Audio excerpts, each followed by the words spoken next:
In this video, I'll reveal 7 things that pro BloodStrike players use to get better results. These tips helped me win more matches and finish with over 15 kills in almost every game.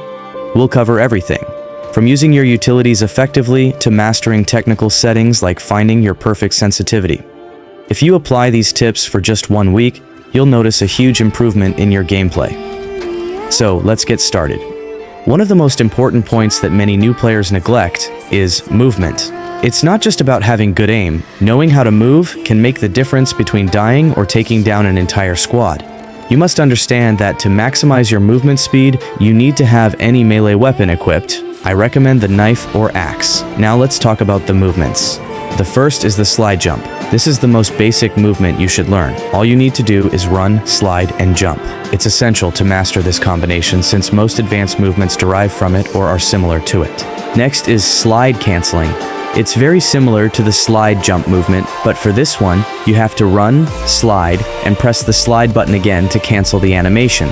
Although it's slower than slide jump, it's easier and better for short distances. Then comes strafing, moving or jumping side to side while shooting. This technique confuses your enemies, and if you're on mobile, it even breaks their aim assist. Many new players stay still when shooting, which is a serious mistake. Practice strafing constantly, so you become an almost impossible target.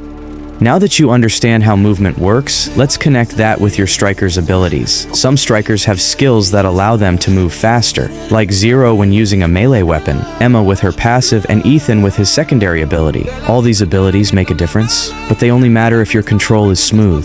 That's where sensitivity comes in. Mobility and sensitivity work hand in hand. Even with fast characters, bad settings will slow you down. There's no single perfect sensitivity for everyone. The best one is the one that fits your playstyle. Start with low to medium sensitivity, around 30 to 80, then head to the training field. Pick a point, do quick 180-degree turns, and adjust until it's good for you. If you over-rotate, lower the sensitivity. If you fall short, increase it. It's a very simple way to find your perfect sensitivity. Spend 5 minutes in the training field and adjust little by little until you find the most optimal setup. If you play on mobile, turn off aim assist while practicing, then turn it back on afterward. Now you've got your perfect sensitivity. But here's the thing. All of that means nothing if you don't use your utilities properly. Many players ignore their utilities, and that's a huge mistake. Let's start with the flash grenade. You can only buy or get it in squad fights, but if used correctly, it's incredibly useful.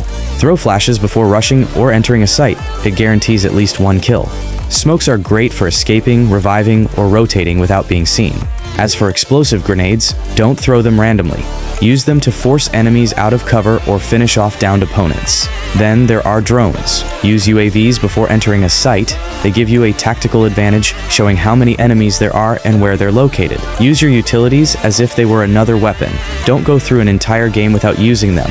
Proper utility usage is key. Knowing when and how much to spend determines if you'll win the match. When it comes to managing money, it's just as important as mastering your aim. At the start of a match, focus on collecting money. Reach 10,000 and buy your main weapons and equipment.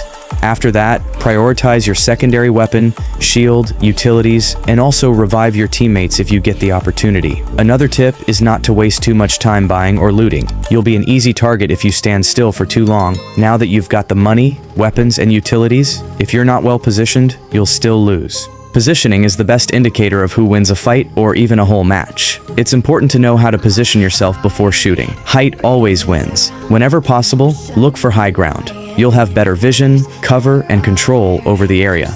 Avoid open spaces with no cover. If a fight breaks out, you'll have nowhere to hide and will likely lose. Positioning alone can win you a game, even if your aim isn't the best. But even with great positioning, if your weapons aren't up to the task, you'll still lose. That's why pros always use the meta loadout, the most effective weapons of the current season.